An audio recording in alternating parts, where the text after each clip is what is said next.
one with the one guy who was on methadone who came? Yeah, and he just sat there in amongst these people in recovery, and they had such an impact on him that he said, how do I get what they've got?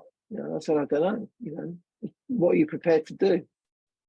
And he left Henley, he left the area, he went to get help in High Wycombe, I think it was, up the road. He kind of changed his world, really. He changed the world around him, and he's still doing really well. Now, we didn't, I don't think we did anything that we could, shout about, other than he was placed in the middle of people in recovery, and somehow what they had was attractive enough for him to want it, and something rubbed off on him. And I don't think that's a cafe thing for us necessarily, although it's great to see that and experience it. But I think that's the power of recovery. I think when you put people in recovery together, stuff happens, positive things happen. If you're let's say you're in a treatment facility, in a community treatment service, and you only ever get to meet addicted people, no one gets better. They just, they're all, they're on methadone, or they're attending groups. But I mean, I'll give you another little example. I did a training course for a community service for a very big, well-known provider, and I'm doing a training course on opiates. And so I think, well, what am I going to talk about in terms of opiates? So I put some slides together and I create this training course, and it's a full day. And at lunchtime, I run out of material. I've just raced through it. And I'm in the toilet thinking, what am I going to do?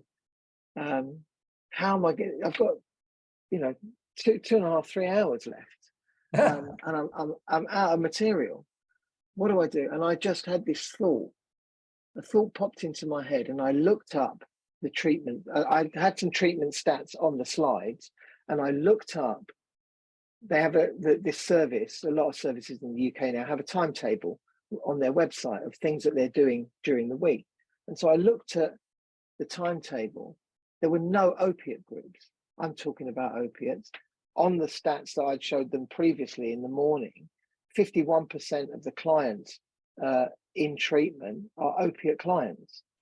So we got something like 51%, I think it was, are pure opiate clients, and they get methadone on a regular basis, whether it's daily pickup or whether it's weekly or whatever it is. So I think, right, I've got a question. I'll go back in with a question, and the question is, what do you do for your opiate clients? What specifically do you do for your opiate clients in this service? And people start looking at the floor and looking at each other. And then someone says, it's really difficult with the opiate clients. It's all about the medication. And so I say, okay, so they come in, they get their medication, and then what? And they say, we offer them groups, but they don't want the groups. We offer them all sorts, but they just want their medication and they don't want to go into groups. And I said, is that where the conversation stops? And they said, we don't know what to do. And so we had this, we then had a whole afternoon of what you could do. So I had a prop. The only other thing that I had was a prop, and it was a party pump, like a pump to pump up balloons, and some balloons. I had the crappiest balloons. They had stars and everything in them. And so I played this game as well as asking this question. So I said to the people in the room, the treatment professionals, tell me something positive about your life growing up. And every time they did, we went round. I pumped some more air into the balloon, and it got to the end and the balloon was fully pumped up. And I said, now, if you're willing, tell me something negative that happened to you in your life, something traumatic or difficult. And we went round. By the end of it, the balloon was nearly completely out of air. Because every time we heard a negative or a traumatic event or something, I let a bit of air out. And I said, so when you're in this state, what would you say if someone offered you help you know, how do you feel in this state? And they said, you know, I'm confused, I'm angry, I'm resentful.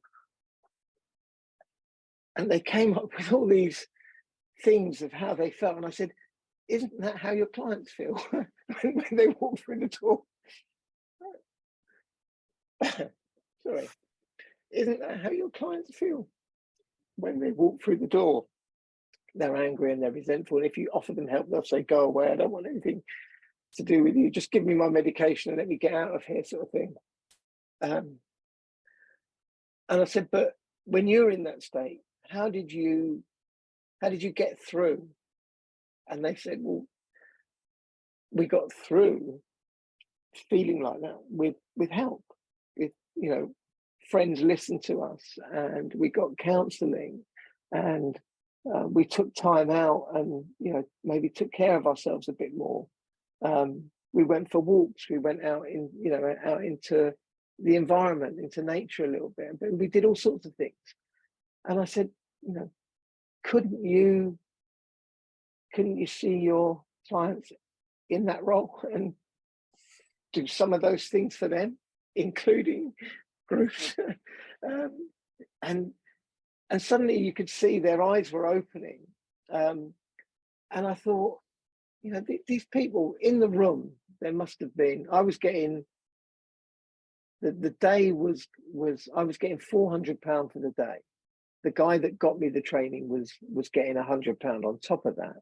But the collective salaries of the people in the room, I mean, they were on 30, 40, 50,000. And there was, let's say there was 10 of them, I can't remember. There was £250,000 in the room. And there wasn't between them. What they were doing was trying to just operate the timetable. They weren't, there were things they could be doing within their role that could help their clients and help them as well, because what I found out in the question and answers that we did was a lot of the staff were demotivated. They were thinking of leaving, and they'd only been in the job 6 months, and they took over from someone who'd been there for 6 months. So the firm, the charity that ran the place, was having to recruit, and they couldn't retain their staff. And I think part of why they couldn't retain their staff was because they were doing things that were just demoralizing everyone. And so, yeah, I don't quite know how I went on that track, but what I'm trying to say is we're, as recovery, we're not treatment. And sometimes even treatment, the people that come to us have been through a process, and often that process helped them for a bit, kept them on ice, it managed them, but it never helped them break through to freedom, you know, to having agency again, you know. So I felt sorry for, not just for the clients, but I felt sorry for the staff in that place, because they were, once they started to come alive in this questioning. First, I was really grateful that I didn't have to finish early. In the end, we ended up going over by 10 minutes. But yeah, I think that when you put people in recovery into the mix, they add value somehow. You know, they're just different. I don't know how they're different. They're not different from anyone else in that sense, but their experience, in the same way, you know, if you're going to employ a builder, you want to employ a builder that's built a house before, or knows how to lay bricks or whatever. You don't want someone who just has a theoretical knowledge of these things. That's important. You need a mixed economy of people with learning, people with recovery, people who have never taken a drug in their lives. You know, you need them all together, working together, and between them, they become more than the sum of their parts, and they create something wonderful. And yeah, that's our aim towards recovery. Sometimes I get disheartened because we are so small, and we are so, yeah, I don't know. Justin says to me, this other guy that I work with, you know, because even online, I worry about whether people will turn up. And he said, look, you know, if one person turns up, we're going to be here for them. And don't worry about that.